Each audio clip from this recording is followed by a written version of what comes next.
कल देर शाम सीवान में एमआईएम के ज़िला संयोजक आरिफ जमाल की गोलियों से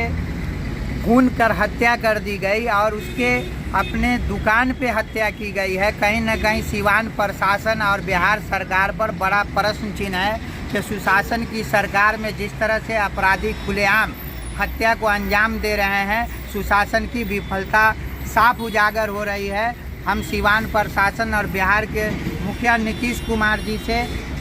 मांग करते हैं कि जो आरिफ जमाल की हत्या की गई है, उनके हत्यारे को अविलंब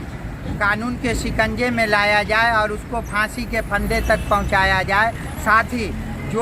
जो भी षड्यंत्रकारी हैं आरिफ जमाल के हत्या में, चाहे वो स्थानीय नेता हों, स्थानीय प्रशासन के लोग हों, उस पर भी सरकार कानूनी शिकंजा कसे और आरिफ जमाल के परिवार से किसी एक सदस्य को सरकारी नौकरी दिया जाए और 1 करोड़ का जो है 1 करोड़ मुआवजा की राशि उसके परिवार तक दी जाए। और बिहार में इन दिनों जो कानून को ठेंगा दिखा रहे हैं अपराधी, इस पर सरकार गंभीर हो और जो भी अपराधी खुलेआम प्रशासन को चुनौती दे करके बिहार में अपराध को अंजाम दे रहे हैं, उस पर सुशासन की सरकार को गंभीर होने की ज़रूरत है।